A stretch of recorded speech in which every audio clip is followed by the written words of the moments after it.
మెదక్ జిల్లా చేగుంట మండలం చందాయిపేట గ్రామంలో పంచాయతీ సెక్రటరీ కృష్ణ ఆధ్వర్యంలో వికాస్ భారత్ సంకల్పయాత్ర నిర్వహించడం జరిగింది. తాను మాట్లాడుతూ దేశంలో కేంద్ర ప్రభుత్వం ప్రవేశపెట్టిన పథకాల గురించి ప్రజలకు వివరించడం జరిగింది. ఈ కార్యక్రమంలో మండల అధికారులు అయినటువంటి ఎస్బీఐ బ్యాంక్ సిబ్బంది, మత్స్యశాఖ అధికారులు, వెటర్నరీ అధికారులు, ఆరోగ్య శాఖ అధికారులు, వ్యవసాయ శాఖ అధికారులు, ఉపాధి హామీ అధికారులు, ఐకేపీ సిబ్బంది, ప్రజలు తదితరులు పాల్గొన్నారు.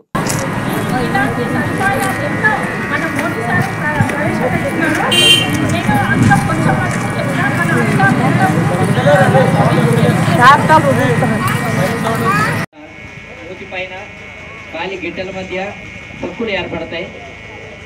ఇలా ఉండడం వల్ల పశువులలో ఉత్పాదన నష్టం చేకూరుతుంది. కాబట్టి ఈ ప్రమాదాన్ని గుర్తించి నరేంద్ర మోడీ గారు పశువులకి గాలికుంటి వ్యాధి నివారణ టీకాలు అనేవి పంపిణీ చేయడం జరుగుతుంది. ఇవి ప్రతి 6 నెలలకు ఒకసారి మన గ్రామంలో వచ్చి టీకాలు ఇవ్వడం జరుగుతుంది. ఈ కార్యక్రమాన్ని ప్రతి ఒక్క రైతులు కూడా వినియోగించుకోవాలి. కొంతమంది ఏంటంటే సూది ఇవ్వడం వల్ల ఏంటంటే పాలు తగ్గిపోవడం వల్ల మేము ఇప్పించుకోమని అపోహపడుతూ ఉంటారు. అది కరెక్ట్ కాదు. ఎందుకంటే ఒక వ్యాధి అనేది రావడం జరుగుతుంది.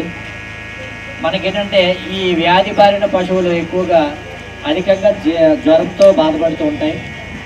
తర్వాత మేత తినవు, నీరసించి పాల ఉత్పత్తి తగ్గుతుంది.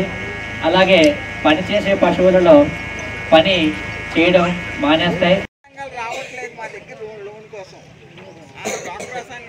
ఎస్బీఐ సేవలు కరెక్ట్ లేవు సార్. ప్రింట్ అంటే ప్రింట్ లేదంటారు. తెలియని వాళ్ళు అసలుగా పట్టించుకోరు. ప్రధానమంత్రి కిసాన్ సమ్మాన్ నిధి కింద రైతులకి సంవత్సరానికి 6,000 అంటే 3 విడతలుగా 2,000 చొప్పున వేయడం జరుగుతుంది. ఇది 2018 డిసెంబర్ 1 నుంచి అమల్లోకి వచ్చింది.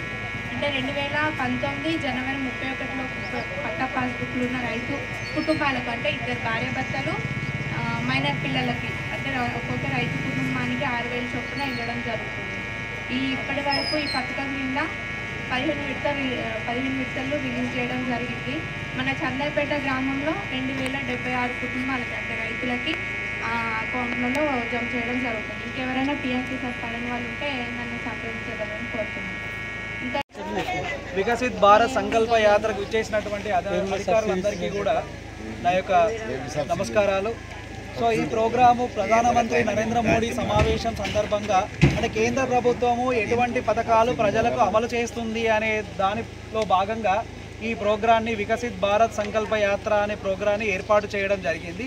సో దీనిలో భాగంగా గ్రామ పంచాయతీకి వచ్చేసరికి ఈ ఉపాధి హామీ పథకం ఉంది కదా, ఈ ఉపాధి హామీ పథకము అనేటువంటిది సో కేంద్ర ప్రభుత్వం ప్రవేశపెట్టినటువంటి పథకము. సో దానిలో భాగంగా సో మీరందరూ కూడా పని చేయడము అనేటువంటిది జరుగుతుంది. సో దాంట్లోనే ప్రతి ఒక్కరు కూడా ఒక 2 పథకాలు ఉన్నాయి, బ్యాంక్ వాళ్ళు కూడా చెప్పారు. సో అదేంటి అంటే ప్రధానమంత్రి జీవన్ బీమా యోజన పథకం. ఆ పథకము సంవత్సరానికి 20 రూపాయలు. ఆ 20 రూపాయలు కాస్త మనం చేసుకుంటే సో ఏదన్నా యాక్సిడెంటల్ కాకుండా మామూలుగా ఎటువంటి ప్రాణ నష్టం జరిగినా కూడా 2.5 లక్షలు అనేటువంటి రావడం జరుగుతుంది.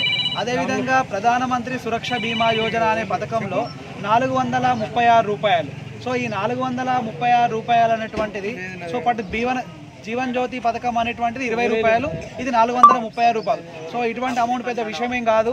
సంవత్సరానికి 436, సంవత్సరానికి 20 రూపాయలు అంటే ప్రతి ఒక్కరు కూడా చెల్లించుకుంటారు. 18 సంవత్సరాల నుంచి 71 సంవత్సరం వరకు అందరికీ వర్తిస్తుంది. కాబట్టి కూడా ప్రజలందరూ కూడా దయచేసి ఇటువంటి పథకాన్ని సద్వినియోగం చేసుకోండి.